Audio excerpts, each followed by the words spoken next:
We've spoken before about shame and how it shows up in our lives. Let's look at how to develop skills that can help you challenge your shame. This will be an interactive segment today, so please get out a pen and paper and follow along. Write the following words at the top of your paper: situation, negative thought, alternative thought. We find ourselves in situations all day, every day. Most of the time, the situation itself is not the cause of feeling shame, but what you think about the situation. How we think will impact how we feel and then respond. I'll demonstrate how this works. The example situation is, I have a disagreement with my partner and they walk away. Our thoughts about the situation will affect how we then feel. If my negative thought is, I'm not important to my partner, I may feel hurt, angry, not enough, or sad. My response may be a direct result of my feelings. Even if I'm not consciously aware of what I'm feeling or thinking, I may respond based on instinct and past experiences. An alternative way of thinking about the situation can help take the shame away. A new thought for this situation could be, it's okay to disagree and for each of us to take time to calm down. The new thought will give a different feeling and may help you feel more understanding and kindness towards ourselves and our partner. Looking for alternative thoughts can help you feel differently about a situation. You can use this over and over again. Whenever a situation brings up shame, take time to explore your thoughts using this tool and find an alternative thought so you can change your emotions and your response. Using this practice, we were able to take the situation in our example and change the thought from I'm not important to it's okay to disagree and for each of us to take time to calm down. This isn't always easy to do, of course, and you'll want to make sure you're treating yourself with self-compassion as you try to implement this new way of thinking into your life. It's important to practice the skill to help you feel comfortable using it. Take some time to come up with other situations and negative thoughts that may arise so you can practice finding an alternative thought.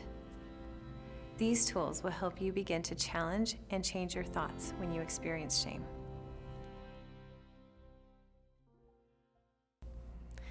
As you work through challenging and changing thoughts about shame, you'll find that self-compassion is key to overcoming shame. Krista Neff, a topic leader on self-compassion, states that instead of mercilessly judging and criticizing yourself for various inadequacies or shortcomings, self-compassion means you are kind and understanding when confronted with personal failings. Self-compassion is an invitation to practice self-acceptance towards both your victories and shortcomings. Self-compassion is a form of nurturing yourself with kindness and affection that you would show towards someone you cherish.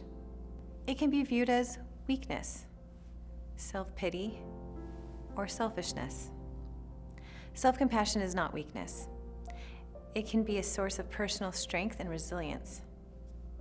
Self-compassion is not self-pity. Self-pity increases separation and isolation.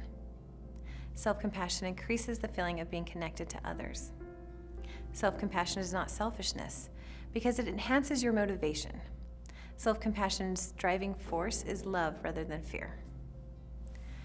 There are three major building blocks that create self-compassion. They are self-kindness, common humanity, and mindfulness. Self-kindness is the tendency to be gentle toward ourselves when confronted with painful experiences. Common humanity refers to understanding that suffering and personal inadequacy are part of a shared human experience. We all make mistakes and are imperfect. Mindfulness, the act of purposely paying attention with kindness and curiosity to the present moment.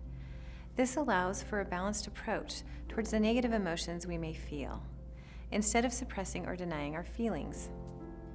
There are many ways to begin to practice self-compassion, and it can begin with these three building blocks. For example, you may decide you want to speak to yourself in a kinder way when you make a mistake or when comparing yourself to others. Or possibly when you are struggling with a challenge, instead of saying, "Why me?" try saying, "I'm not suffering alone." With a mindful approach to how we feel, we are invited to slow down and pay attention to our emotions, thoughts, and beliefs, moment to moment, in a clear and non-judgmental way. Becoming kind and curious towards our human experience takes practice and patience.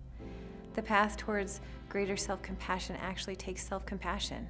So be gentle with yourself. Begin practicing self-compassion in a small way. Try just one phrase or behavior a day. It may feel unnatural or uncomfortable at first, but keep trying. As Kristen Neff says, unlike self-criticism, which asks if you're good enough, self-compassion asks what's good for you. So find what's good for you. You are worth it.